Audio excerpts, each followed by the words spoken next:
Good morning, madlang people. Happy Wednesday to everyone. Welcome to my vlog. Ang lola nyo is nandito sa Boss Coffee. Hindi po ako nagkakape. I'm just drinking apple chip black tea, I guess. Ayaw ko na po magkape. One coffee is enough.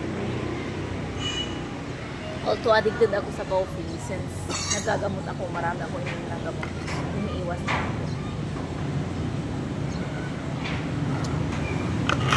So halos natatry ko na yung mga iniinom dito pero hindi ko natatandaan. Hindi ko natatandaan, guys, talaga. Mga madlang people, hindi lang tayo, ha. Yun ang sekreto natin para stay fit. Anyway, ako hindi ako nag-iisip masyado. Kung iniisip ko ano yung naramdaman ko, basta yun na ako nang ininom ng kabot. So, ang blood test ko this month is may dinagdag ang doktor ko. Itetest yung aking creatinine. Anyway, wala akong ano ngayon. Last time kasi meron din ako yung sa liver. Pero ngayon is creatinine, tapos yung sa dugo ko yun ang tinitignan lagi. At saka yung pamamaga ng dugo ko yata. Ewan.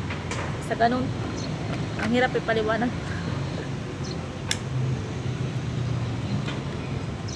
Pero anyway, guys, initin mga kami ko ng konti. Pero ang nangyari kasi yesterday, na-smash na naman yung cellphone ko kasi nabitawan na naman niya. Lalo nung magang-maga yung kamay ko nung nabitawan ko. Ganun lang. Ayun, smash na. Anyway, akala ko nasira kahapon kasi tumawag yung aking manugang.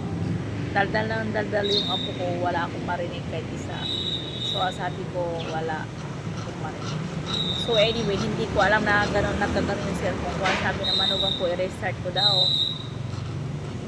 Nung na-restart ko naman, pinipindot ko yung gilid, ayaw din. Kaya mas maganda talaga yung bibili lang ko ng mga 5,000 na phone kasi ganoon din yung nangyari sa atin. Dati kong phone na ismas, laging pasag, laging nalalaglag. So, ayun. Marami tayong ginawa ngayon, guys, today. Cementerio, Carwas, tas dito, umupo ako dito. Okay ha mga madlang people. Have a good day to everyone. Stay smile. Kahit sa sobrang init ng panahon, kailangan natin umiti. Thank you for watching, sharing. Salamat po. God bless everyone. Bye-bye. Till next time ulit.